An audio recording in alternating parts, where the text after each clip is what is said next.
초청주일로 우리 부모 또 형제 자매 초청해서 같이 예배드리고자 하는데, 여러분은 가족과 같이 보낸 순간들 중에 가장 좋았던 추억하면 뭐가 떠오르십니까? 좀 전에 보여드린 동영상에서 강사가 말하는 게 그거예요. 부모와 또 가족과 형제들과 소중하게 잘 간직하고 있는 그런 추억들이 있으면 부모님이 늙어서 더 이상 같이 할 수 없어도, 혹은 먼저 떠나서 같이 볼 수 없어도 늘 보고 싶어하는 부모와 형제들, 가족들이 될 수 있다고 합니다. 그러니까 부모님이 이제 떠나셔도 어떻게 해요? 부모와의 그 추억을 통해서 같이 좋은 시간을 함께 꾸려갈 수 있다는 거지. 제가 많은 사람들을 만나서 이 얘기 저 얘기 하다 보면 그들이 가장 바라는 게 뭔지를 알 수 있었어요. 나의 가족들이, 나의 엄마나 아빠나 나의 동생이나 언니나 누나 형, 또 나의 가족들이 각자 다 행복하기를 바라더라고요. 내가 뭘 해주지 못해도, 내가 뭘 사주지 못해도 각자 행복하기를 간절히 원해. 그건 당연한 마음이겠죠. 성경은 그런 마음을 품은 사람들을 잘 알아요. 그리고 그렇게 할 수 있는 방법을 제시해 줍니다. 가족 구성원들, 엄마는 엄마대로, 아빠는 아빠대로, 또 동생이나 누나, 형, 내 형제들, 친척들도 각자 행복하게 살 수 있는 방법들을 오늘 성경을 통해서 말씀하고 있습니다. 오늘 말씀을 통해서 부모와 형제들 각자가 행복한 가족들이 되시기를 주의 이름으로 기원드립니다. 아멘. 자, 첫째, 행복한 가족들이 각자 되려면 어떻게 해야 되느냐? 우리 크고 굵은 글씨 같이 읽어봅니다. 시작. 부모가 나를 낳고 기른 희생들을 기억해야 합니다. 아멘. 오늘 본 말씀 첫 절과 끝절에 보면 그 내용을 알 수가 있어요. 여기 보면 너를 낳은 아비에게 청종하고, 너를 낳은 아비가 나오고, 마지막 절에는 너를 낳은 어미가 나와요. 우리가 쉽게 생각하면 어머니가 나를 잉태했잖아요. 어머니가 나를 잉태하고 낳고 출산하고 뭐 길렀다고 생각하는데, 사실 아버지랑 어머니랑 만나서 사람이 태어난 거지 어머니 혼자 잉태할 수는 없잖아요. 그래서 성경은 지금 너를 낳은 아비, 너를 낳은 어미를 둘 다 이야기하고 있습니다. 그래서 간단히 한마디로 요약하면 무슨 얘기냐? 너를 낳고 기른 엄마, 아빠, 너의 부모님 말씀을 잘 듣고 그들을 즐겁게, 그들의 기쁨이 되는 그런 삶을 살아라. 그러면 엄마, 아빠도 행복하고 너도 행복할 것이다 하고 이 말씀을 하고 있는 겁니다. 여러분, 우리 얼마 전에 어버이날이 지났어요. 어버이날 때 여러분 편지 받아보셨나요? 저는 자녀들이 이제 많이 커서 그런지 어버이날 편지도 이제 안 쓰더라고요. 근데 어렸을 때는 애들이 막 종이로 카네이션도 만들어 오고 편지 글도 많이 쓰고 그래서 받았던 것이 많아요. 유치원, 초등학교 그때까지는 받았던 게 많은데, 이제 아이들이 점점 커가면서 이제 그런 거는 잘 안 하고 또 무슨 선물이나 또 용돈을 드리거나 그런 걸로 하려고 합니다. 어쩔 수 없는 거죠. 아이들이 성장했기 때문에. 근데 더 서글퍼지는 거는 뭐냐? 그렇게 엄마 아빠에게 뭘 물어보던 자녀가 이제 엄마 아빠한테 잘 묻질 않아요. 왜냐면 요새 이제 뭐 스마트폰이나 패드나 컴퓨터 뭐 이런 AI 이런 거는 애들이 더 잘 알거든요. 부모나 할머니, 할아버지들은 아직도 이 스마트폰 조작 방법이 서툴러요. 그러니까 물어봐도 대답해주지 않으니까 이제 자녀들이 차라리 내가 찾아보거나 친구들한테 물어보고 부모가 잘 모르는 것 때문에 가볍게 경히 여길 수가 있어요. 그래서 성경은 네가 궁금한 걸 부모가 다 알려줄 수 없을지라도, 그리고 이제 나이가 들어서 오히려 너의 봉양을 받아야 되는 그런 존재일지라도 너희는 부모님을 경히 여기지 말아라. 왜 그래야 돼요? 우리는 아기였을 때 기억을 못해요. 여러분, 아기가 엄마 아빠 없이 어떻게 살겠어요? 두세 시간에 한 번씩 모유를 먹거나 분유를 먹어야 되고 기저귀를 갈아줘야 되고, 그러지 않으면 애가 죽을 수밖에 없는데, 그때 기억은 나지 않지만 내가 아기였을 때 부모님이 나를 잘 돌봐줬던 것을 잊으면 안 된다는 거예요. 사실 육아 얼마나 힘들어요. 애가 막 계속 두세 시간마다 분유를 먹어야 되고 또 기저귀 갈아야 되니까 아기 때는 정말로 힘들거든요. 그 당시에 잠 못 자가며 돌본 것들, 또 공부시키기 위해서 엄마가 안 먹고 안 쓰고 절약하고 아껴서 자기는 안 먹으면서 애들 먹이고 입힌 거, 이러지 않은 부모들이 어디 있어요? 모든 부모들이 그렇게 삽니다. 내가 잘 기억은 안 나죠. 아기 때니까. 그러나 분명히 그런 시간이 있었고 부모님들은 그걸 기억해요. 내 사랑하는 아기였기 때문에. 그래서 그것을 기억해서 잊지 말고 잘 섬기라는 거지. 넷플릭스 1위부터 10위까지 보면 우리 한국 드라마가 뭐 6개, 7개를 차지한다고 해요. 그 중에 얼마 전에 폭삭 속았수다라는 제주 이야기가 나와요.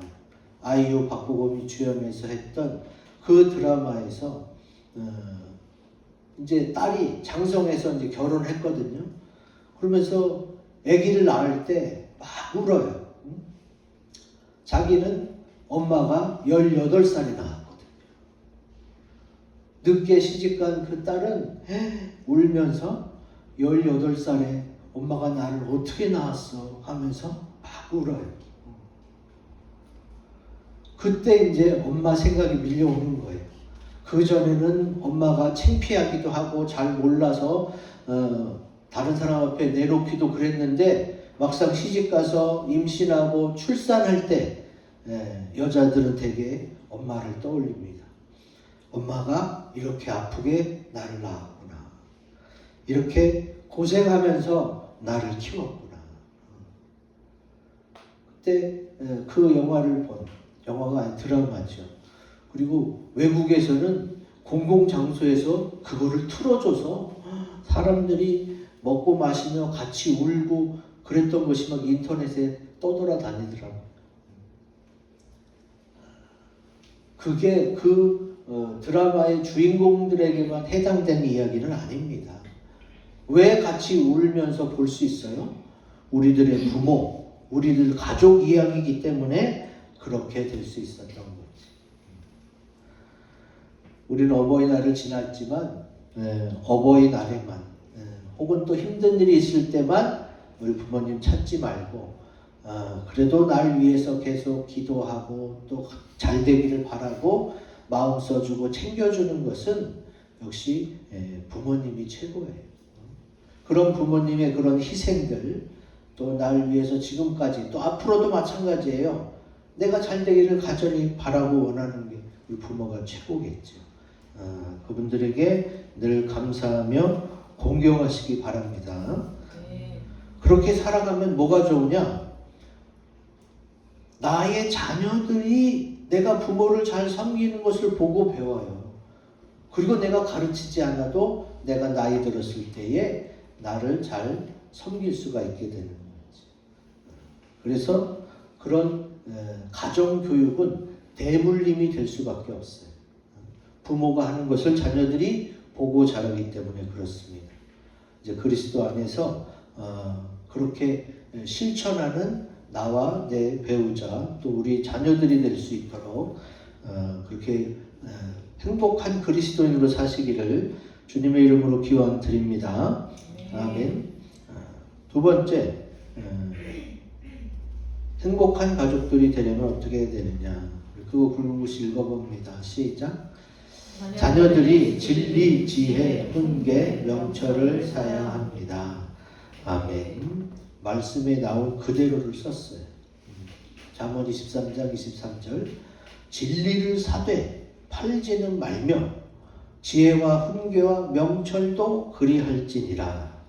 그러니까 진리만 사는 게 아니에요. 지혜와 훈계와 명철도 사야 됩니다. 여러분, 산다는 거는 뭐예요? 내가 값을 지불하고 내 것을 만드는 게 사는 거예요. 그리고 판다는 거는 뭐예요? 내가 값을 받고 준다는 거죠. 이제 더 이상 팔면은 내 것이 아니고 그 사람 것이 되는 거예요. 근데 지금 팔지는 말라고 그랬어. 그러면 무슨 얘기예요? 진리, 지혜, 훈계, 명철을 사서 내가 갖고 내가 보유하고 있어야 돼.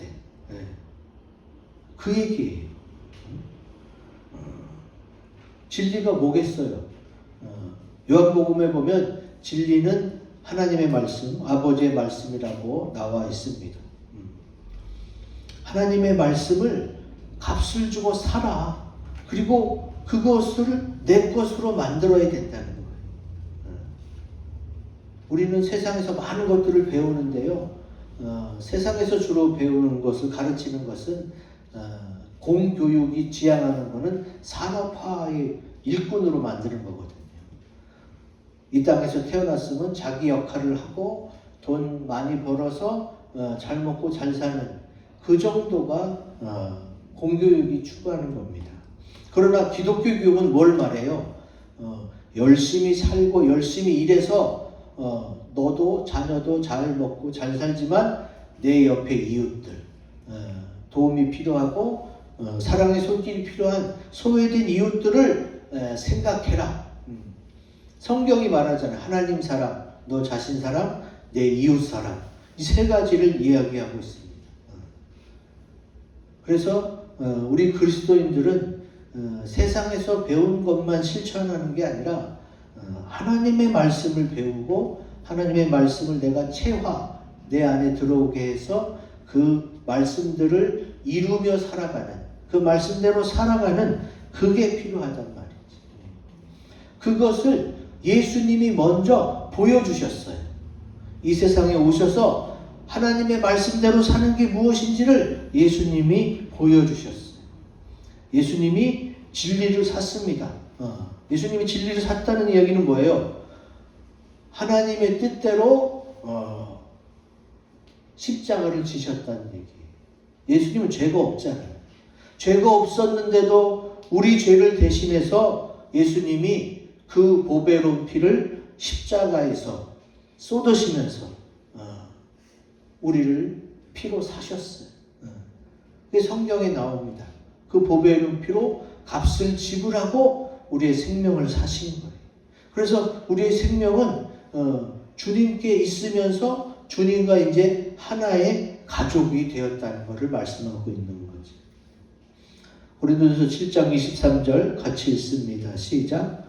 너희는 값으로 사신 것이니 사람들의 종이 되지 말라. 아멘. 예수님이 마지막 십자가에 달려서 돌아가시면서 테텔레스타이 아람어예요. 아람어. 그 뜻은 값을 지불했다는 거예요. 그냥 내가 이렇게 할 테니까 그냥 믿어. 이런 식이 아니에요. 주님은 실제로 오셔서 하나님 아버지의 말씀대로 진리를 샀고 그 말씀대로 행하셨어요. 피값으로 내 죄를 청산하고 내 생명을 사서 예수 그리스도 안에 있는 하나의 공동체 가족으로 만들어 주셨지. 그래서 그리스도 안에서의 행복을 주님이 성경에서 말씀하고 있는 것입니다. 각자가 다 행복한 가족들, 엄마는 엄마대로, 아빠는 아빠대로, 큰딸, 큰아들, 작은딸, 작은아들, 각자 행복한 삶을 살려면 어떻게 해요? 하나님이 행복한 가정이 될 수 있도록 계획을 세워놓으셨고 그 계획대로 살아가면 우리는 어떻게 해요? 행복한 가족 구성원이 될 수 있어요. 하나님이 처음부터 끝까지 너무 다 정해놓으신 거 아니냐? 그럼 우리는 로봇이냐? 이렇게 불평을 할 수가 있는데요. 하나님이 정해놓으신 것은 너는 딱 이것만 해야 돼. 이게 아니에요. 내가 선택할 수 있는 1번에서부터 10번, 30번, 50번까지도 주님은 어떻게 해요? 예비해 놓으신 거예요. 하나님은 전능하시니까 내가 선택할 몇 번부터 몇 번까지 다 가능하잖아요. 모든 경우의 수를 다 준비할 수 있는 게 전능하신 하나님이에요. 그래서 그걸 준비해 놨다는 거예요. 하나님이 정해놓은 대로만 살아가는 로봇 인생이 아니라 하나님은 내가 행복할 수 있는 많은 것들을 준비해 놨어요. 그 중에 내가 선택해서 그리스도 안에서 살아가는 거지. 그걸 말하는 겁니다. 지금 자녀들이 진리, 지혜, 훈계, 명철을 쌓아야 된다 이렇게 말씀했는데 다른 잠언에서는 이것을 한 절로 표현합니다. 잠언 22장 6절 같이 읽습니다. 시작. 마땅히 행할 길을 아이에게 가르치라. 그리하면 늙어도 그것을 떠나지 아니하리라. 아멘. 주님께서 진리, 지혜, 훈계, 명철을 사라 그랬는데 이 진리, 지혜, 훈계, 명철이 뭐예요? 사람이 자녀들이 배워서 마땅히 행해야 될 그 길을 말하고 있습니다. 지금 우리의 가정이 어떻게 시작됐어요? 아담에게 하나님이 어떻게 해요? 갈빗대를 빼서 하와를 만들어 이끌어 오셨어요. 그래서 아담과 하와가 만나서 가정이 이루어졌어요. 그 가정에서 이제 자녀들이 태어나는 거지. 주님이 우리에게 가정과 자녀들을 허락하시면서 너희들 서로 사랑하면서 행복하게 살아갈 수 있도록 이 천지 만물도 지으신 거예요. 하나님이 아담 하와를 제일 먼저 지어놓고 나머지 것들을 창조했으면 얼마나 삭막했겠어요. 아무것도 없는 거죠. 근데 다 만들어 놓고 마지막에 사람을 지어서 그 천지 만물을 다 누리며 살아갈 수 있도록 그렇게 해놓으셨단 말이지. 하나님은 전지전능하고 이미 다 계획 안에 있기 때문에 그분이 설계하신 그 가족의 행복을 내가 믿음으로 순종하면서 나아가면 돼요. 이걸 반증하는 게 뭐예요? 자, 엄마, 아빠, 내가 선택한 사람 아무도 없어요. 또 내 형제, 자매들 내가 선택한 거 절대 아니에요. 내가 한국에서 태어날지, 남성이나 여성으로 태어날지, 우리 엄마, 아빠 밑에서 태어날지, 또 1900년대 혹은 2000년대에 태어날지 아무것도 내가 결정한 게 없어. 이 모든 건 다 하나님이 어떻게 해요? 이미 계획하시고 그 영혼이 가장 행복할 수 있는 방법을 미리 세팅해 놓으신 거예요. 그러면 하나님이라서 그렇게 할 수 있어서 나의 행복을 위해서 그렇게 했으니까 어떻게 해요? 그렇게 한번 믿고 살아보면 돼요. 그렇게 믿고 살아봐서 이게 정말 나의 행복이구나 믿어진다면 계속 따라 살면 되는 거고, 그게 아니라고 그런다면 어떻게 해요? 다 내가 짊어져야 돼요. 내가 알아서 다 살아야 되는 거예요. 내가 알아서 혼자 힘겹게 살아가는 거 얼마나 어려워요. 여러분이 혼자서 무슨 일을 해본 사람은 알 겁니다. 같이 하면 훨씬 쉽고 또 여럿이 하면 더 좋죠. 그게 우리 삶의 모습이에요. 근데 주님은 그걸 너무나도 잘 아시니까 어떻게 해요? 나의 부모조차도, 형제조차도, 가족조차도, 또 태어난 연도와 또 내가 이 땅에 언제 올 것까지도 다 준비해놨기 때문에 어떻게 주님은 계획하시고 설계하신 대로 내가 따라갈 때 그때 너희가 가장 행복한 순간들을 경험하게 될 것이다 라고 말씀하고 있는 것이죠. 그래서 우리는 뭘 기억해야 되느냐? 하나님이 말씀하신 진리, 지혜, 훈계, 명철, 또 아이들이 마땅히 행할 길들을 주님께서 말씀하고 계시니까 그것을 기억해서 말씀대로 살아가시기를 주의 이름으로 기원 드립니다. 아멘. 마지막, 지난 설교에서는 이제 부모가 행할 것을 두 가지를 얘기했는데 이번 설교에서는 자녀들이 행할 것을 두 가지를 이야기합니다. 같이 읽어봅니다. 시작. 자녀들이 의롭고 지혜로워 부모를 즐겁게 해야 합니다. 아멘. 오늘 말씀에 나오죠. 자, 여기 마지막 부분에 보면 내 부모를 즐겁게 하며 너를 낳은 어미를 기쁘게 하라. 자, 부모를 즐겁게 하는 게 뭐냐? 여기 나오죠. 의인의 아비는 크게 즐거울 것이요 그랬어요. 그러니까 자녀가 부모를 즐겁게 하는 거는 의로워지면 돼요. 의인의 아비가 크게 즐거우니까. 그 다음에 지혜로운 자식을 낳은 자는 그로 말미암아 즐거울 것이다. 그러니까 자녀가 지혜로우면 부모가 즐거워한다는 거예요. 부모가. 그러면 내 부모를 즐겁게 하려면 어떻게 해야 돼요? 자녀로서 의롭고 지혜로우면 된다는 거예요.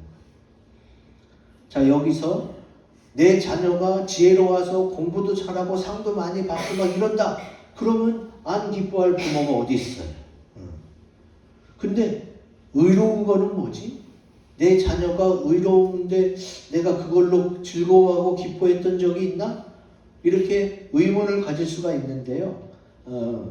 제가 만난 어떤 아버지가 저를 처음 만나자마자 자기 아들 자랑을 하는데 아들의 의로움을 자랑하더라고요. 그분은 교장 선생님 출신이에요. 교장 선생님 출신인데 자기 아들이 얼마나 고지식하고 거짓말도 못하고 의로운지 친구들이랑 수박서리 했다가 걸려갖고 혼났다는 거예요. 근데 그 여럿이서 막 옛날에는 수박도 서리하고 막 이랬었는데 수박을 서리해 오지도 않았거니와 그 서리해온 수박을 먹지도 않았다는 거예요. 그 7, 8명 중에 한 명으로서 자기가 훔쳐오지는 못해도 누가 훔쳐온 거를 친구들이랑 같이 막 먹을 수는 있잖아요. 친구 따라 강남 간다는 얘기도 있듯이. 근데 그 아들만큼은 그걸 먹지도 못했다. 그러면서 그걸 자랑스러워 하시더라고요. 너무 순수하고 거짓말도 못하고 얘는 뭔가 잘못된 일을 하려고 그러면 벌벌 떨려서 못해요. 그러면서 약간 구박하는 듯이 말하지만 사실은 자랑스럽게 이야기하시더라고요. 그게 뭐예요?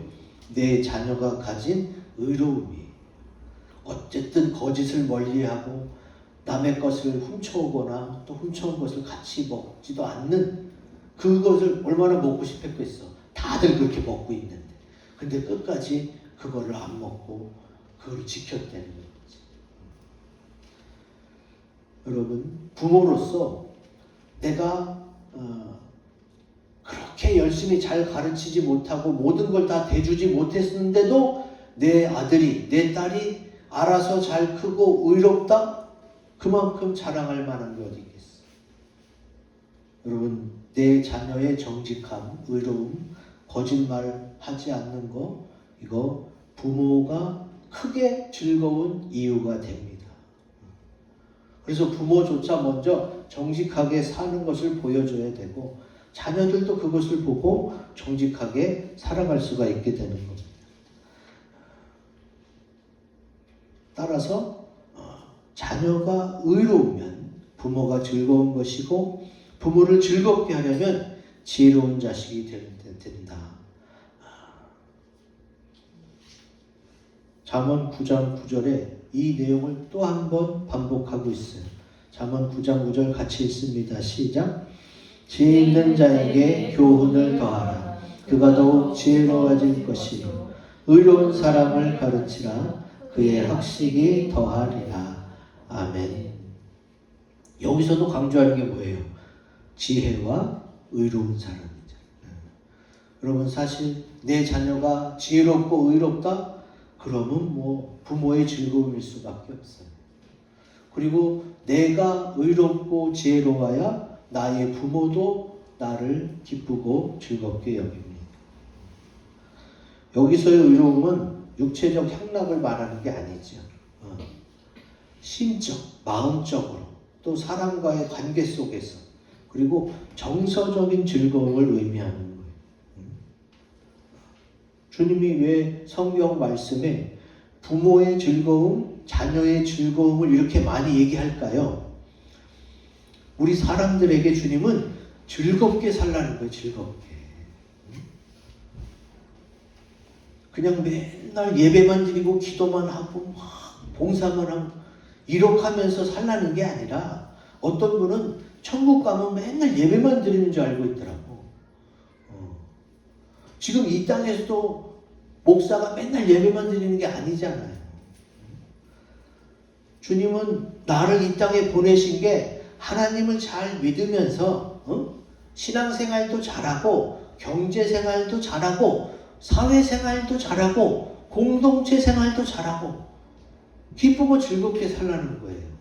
나쁜 짓 하지 않으면서 의롭고 정직하게 그렇게 살라는 거예요. 그러니까 여러분, 오해하시면 안 돼. 하나님이 나를 만들어 놓고 참 고지식하고 세상에서는 절대 타협도 못하고 겉도는 그런 주변인으로 살려는 게 아니에요. 세상에 가서 너희가 그리스도의 빛으로 하나님의 자녀로서